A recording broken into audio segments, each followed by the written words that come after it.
These are stories collected by Roald Dahl that he claims are the best ghost stories ever published. So, today I will be reading Sweeper by A.M. Burridge. Let's just jump right in. Tessa Wynyard thought that it was strange that Miss Ludgate was kind to beggars, for there was a thin streak of stinginess in her. Miss Ludgate was rich enough not to care what others thought, but she was old enough to be crotchety. Miss Ludgate gave little to local charities, yet she was very generous in her charity to individuals. Her neighbors were not grateful to her for this. They said that she encouraged every strange character who passed that way. Tessa Wynyard first agreed to work as a companion for Miss Ludgate on a month's trial.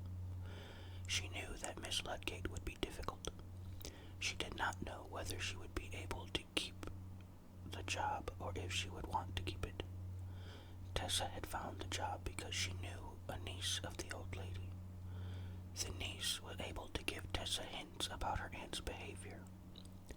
When Tessa entered the house for the first time, she fell under the spell of it. She loved old country mansions. The house was called Billington Abbots. It was very old. The gardens around the house had many trees. They gave the house an air of melancholy. At first, the interior of the house filled Tessa with awe. She loved pretty things, but she was afraid of furniture and pictures that were so coldly beautiful. Tessa spent most of her time with Miss Ludgate in the drawing room. There were homelier rooms that held photographs of living people, but Miss Ludgate preferred to sit in the drawing room near the cabinet of priceless china. It was as if she realized that she was only the guardian of her treasures. She wanted to have them within sight now that her term of guardianship was drawing to a close. Miss Ludgate must be over 80, Tessa thought.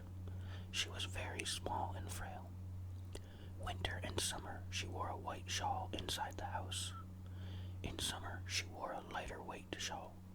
It matched her hair and color. Her eyes were blue and piercing. Her once beautiful mouth looked grim. She always spoke very slowly. Since she knew that she had only to be understood to be obeyed, she made sure that she was understood. Tessa spent her first week with Miss Ludgate without knowing whether or not she liked the old lady. She had no idea how Miss Ludgate felt about her. Tessa did what she was told and thought before she spoke, but she wondered what place she was to fill. The truth is that Miss Ludgate wanted to be somebody young around the house. The servants were old family servants. They remained faithful to her because of rumors of legacies. She was lonely and starved for companionship. Tessa was able to play the piano well. So was Miss Ludgate until her fingers stiffened with rheumatism. Now the piano was no longer silent. Miss Ludgate regained an old lost pleasure. Tessa was 22. She was not a beauty. Her good looks were the result of perfect health and her youth. When Tessa had been with Miss Ludgate a week, the old lady called her Tessa for the first time. She added, "I hope you intend to stay with me, my dear. It will be dull for you, and you may find me a bother, but I will not take up all your time.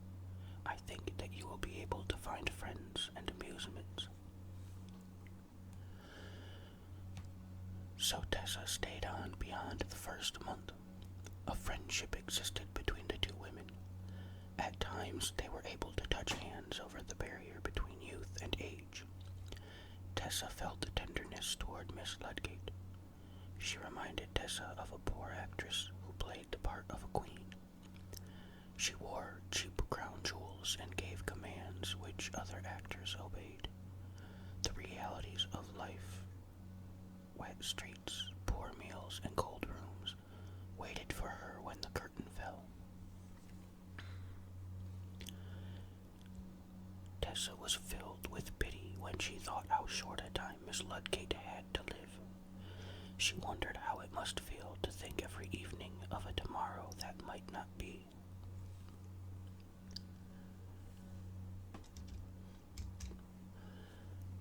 Tessa would have found life dull except for the complete change in her surroundings. She was the daughter of a country minister, one of 7 brothers and sisters. They had worn one another's clothes, worn out carpets, and mishandled furniture. They had broken everything but their parents' hearts. The grandeur of living with Miss Ludgate broke the monotony for Tessa. She wrote a letter home to her mother. This house might have come out of a book in which there is a mystery. There is no mystery that I have heard of, but at least it ought to have a ghost. I don't like to ask Miss Ludgate. She might believe in ghosts and it might scare her to talk about them, or she might not. Then she would be furious with me for talking about them. But we are certainly haunted by tramps. Her letter went on to describe the daily visits of those who beg and steal on their way from workhouse to workhouse. 3 or 4 of them showed up each day. None went away empty-handed. Mrs. Finch, the housekeeper, had orders and she carried them out. When there was no spare food, she gave them money. Tessa was always meeting these vagrants on the path. She grew used to them. They knew she only worked there and could be fired, but they knew that they were always welcome guests. Tessa resented their presence. She secretly raged against Miss Ludgate for encouraging them. The girl knew about the struggles of the decent poor. Her upbringing had taught her about the poverty of farmhands and laborers. On Miss Ludgate's estate, some families lived on bread and potatoes, yet the old lady had no sympathy for them and gave everything to beggars. Tessa could not speak to Miss Ludgate about the subject. If she did, she might lose her job. But she did mention it to Mrs. Finch. At first, Mrs. Finch said only one word: orders. After a moment, she added, Miss Ludgate has her own good reasons for doing this, or thinks she has. It was late summer when Tessa first moved to the estate. She looked at the trees from her window every morning, when she watched the progress of the year. The yellow leaves began to give way to gold and brown and red.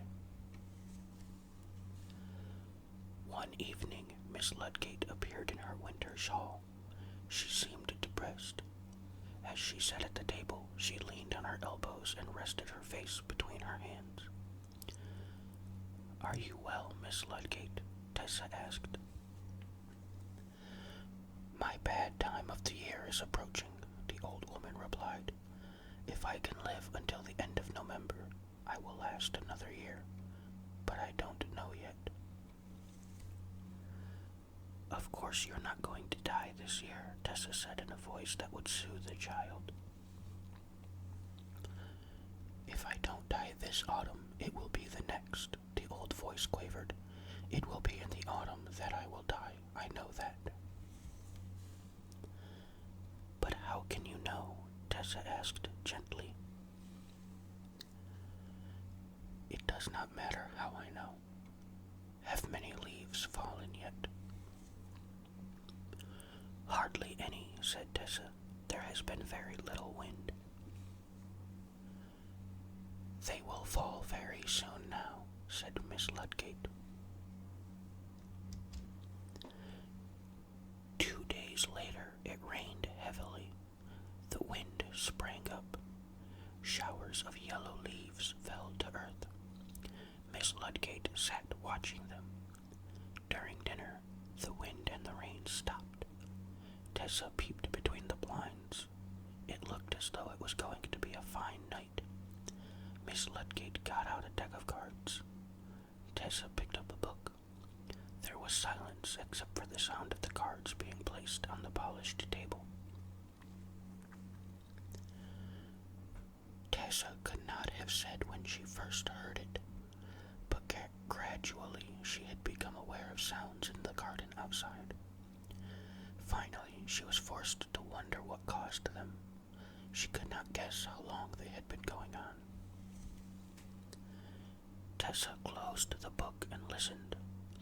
The sounds were crisp, dry, and drawn out. There was a pause after each one. What was it? Then Tessa knew. On the long path behind the building, somebody was sweeping up leaves with a broom. But what a time to sweep up leaves! She continued to listen. She was sure that was the sound, but she could not imagine any gardener working at this hour. She looked at Miss Ludgate, but she said nothing. Miss Ludgate sat listening. Her face was half turned toward the window. It was dreadful to see someone who was so old be so tense. Tessa not only listened, she now watched. There was a movement in the silent room. Miss Ludgate had turned her head. Tessa knew that Miss Ludgate had caught her listening to the sounds from the path outside. For some reason, the old lady was annoyed with Tessa for hearing them. But why? And why was there a look of terror on the poor old face?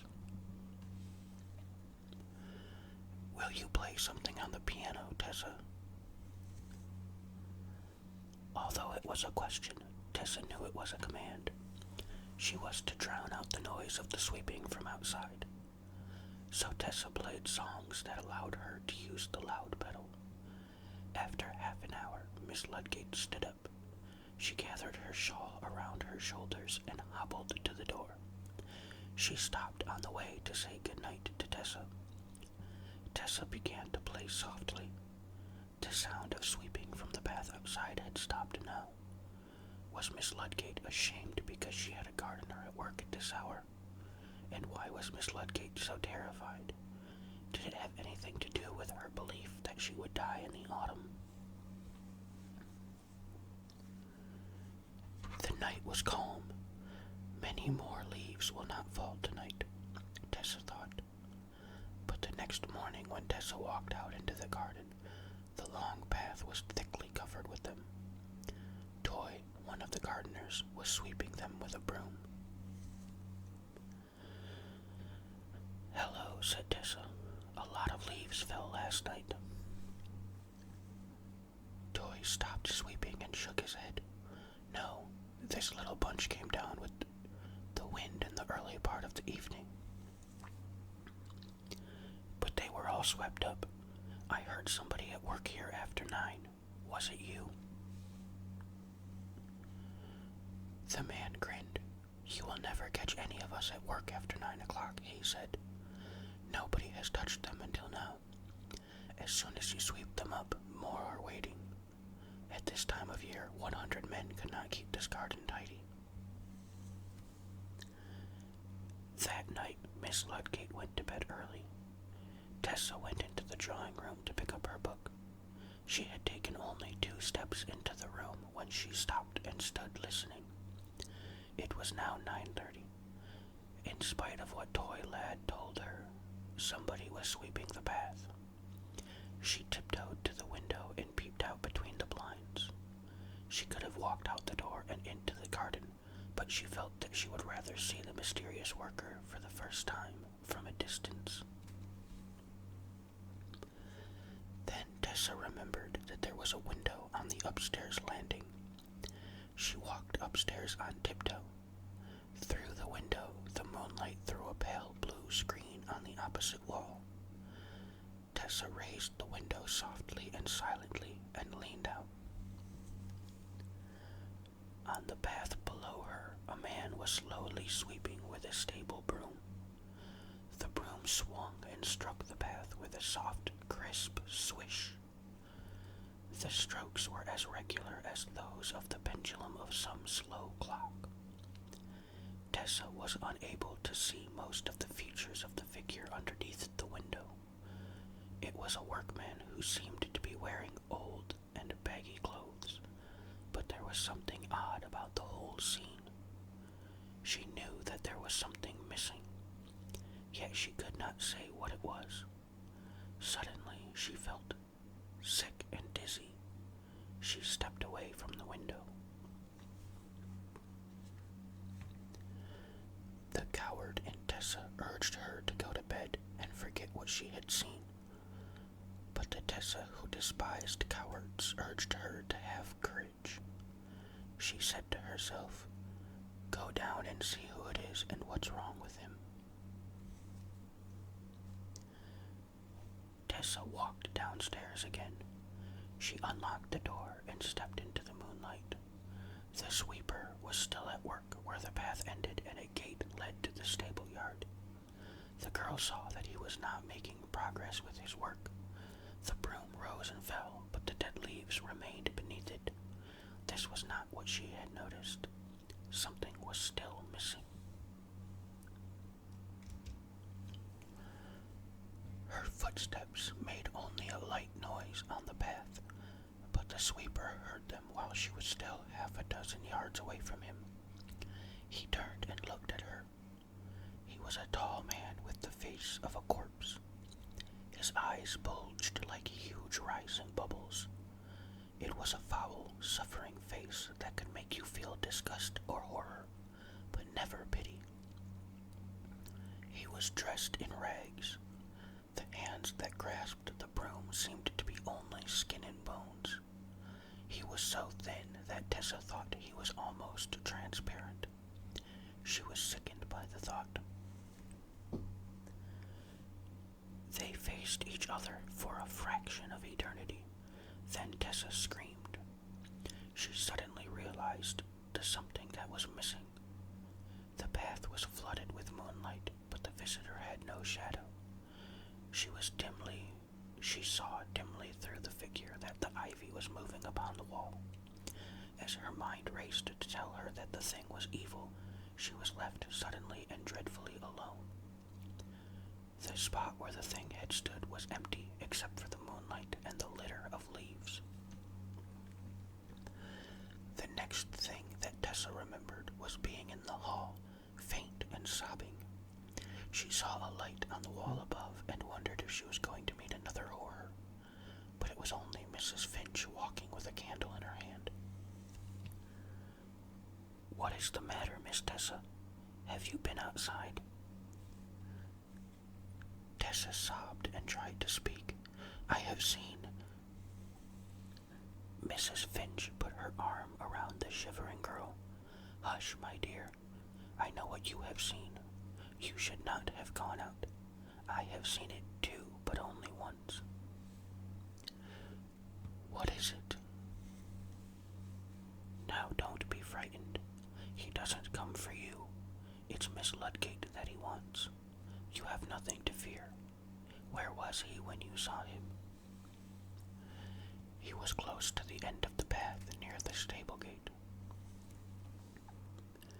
Miss Finch threw up her hands. "Oh, poor Miss Ludgate. Her time is growing short. The end is near now." "I must know," Tessa sobbed. "Tell me." "Come into my parlor and I'll make a cup of tea, but you should not know tonight." "I must if I am to have any peace." The fire was still burning in Mrs. Finch's parlor. In a few minutes the tea was ready. Tessa took a sip and felt her courage returning. "I'll tell you, Miss Tessa," said the old housekeeper, "but don't let Miss Ludgate know I've told you." Tessa nodded. Miss Ludgate did not always give to beggars, not until about 15 years ago. She was old then, but active. She was fond of gardening. Late one afternoon, while she was cutting some roses, a beggar came to the side door. He was sick and starved, but you have seen him. I felt sorry for him. I was just going to risk giving him some food when Miss Ludgate walked up. "What is this?" she asked. "He whined about not being able to get work," I told her. "Work," said Miss Ludgate. "You don't want work. You come here looking for a handout. If you want to eat, you will have to work first.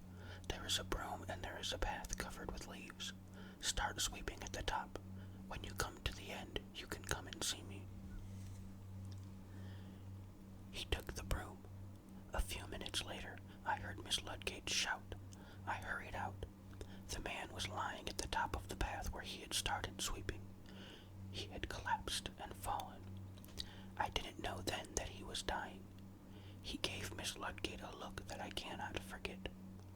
"When I have swept to the end of the path," he said, "I'll be back for you, my lady.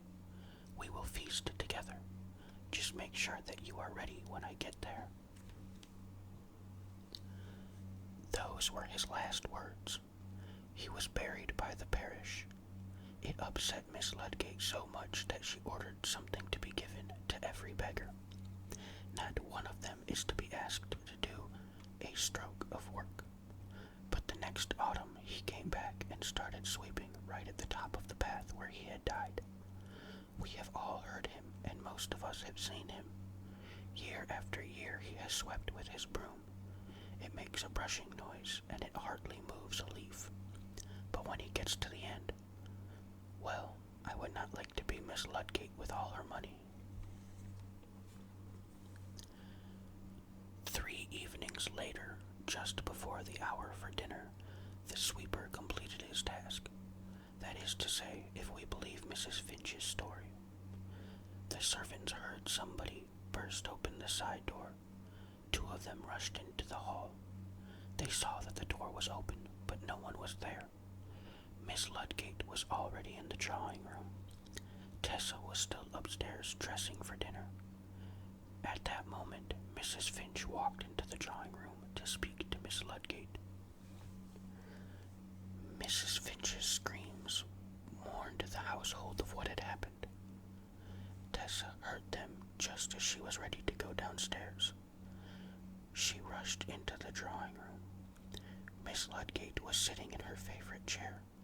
Her eyes were open, but she was dead. Her eyes here were filled with a terror that Tessa could not bear to see. When Tessa stopped staring at Miss Ludgate, she saw something on the carpet. She bent down to pick it up. It was a little yellow leaf. She did not ask how it got there. She dropped it, shuddering. It looked as if it had been picked up by, and later fallen from, the birch twigs of a stable broom. That is the end of The Sweeper by A.M. Burridge. I hope you liked it. Thank you for watching or listening.